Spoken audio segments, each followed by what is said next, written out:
So Mike, why is a BRICS summit?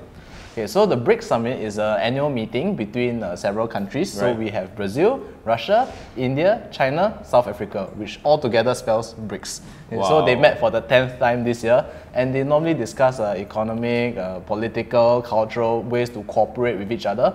So they are not exactly the first world countries. Yep. No offense to anybody, but they are quickly getting towards that level, right? So in this year's BRICS summit, one of their major milestones was discussing about economic development of all of them, and they called it the fourth industrial revolution.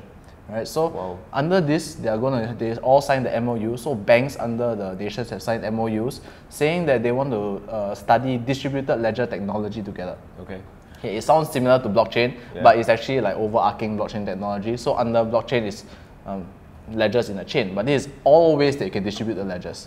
So I guess it's a good thing. It's a combination of slightly developed and developing nations. And as we all know, right, in the world's population, at least half or 50% of the population are not exposed to modern banking.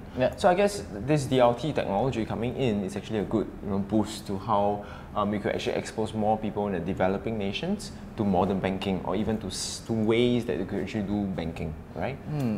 To me, it's not really about way for modern banking, because as we all know, the banks, they are large corporations. They have full control of your money. Right. If a bank shuts down, we saw what happened in 2009. Correct? Yeah.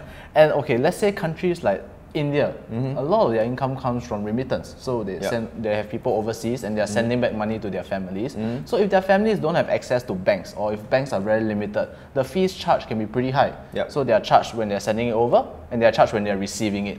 But with the onset of DLT, or if let's say they use a cryptocurrency, these charges will be a lot less. The waiting time will be a lot shorter.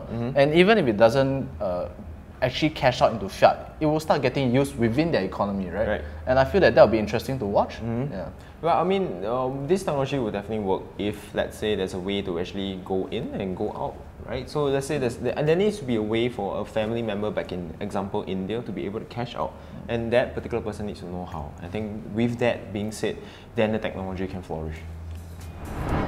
If you want to stay updated with the latest blockchain and cryptocurrency news, do catch us every Monday, Wednesday and Friday, 8 AM Eastern Standard Time or 8 PM Singapore Standard Time.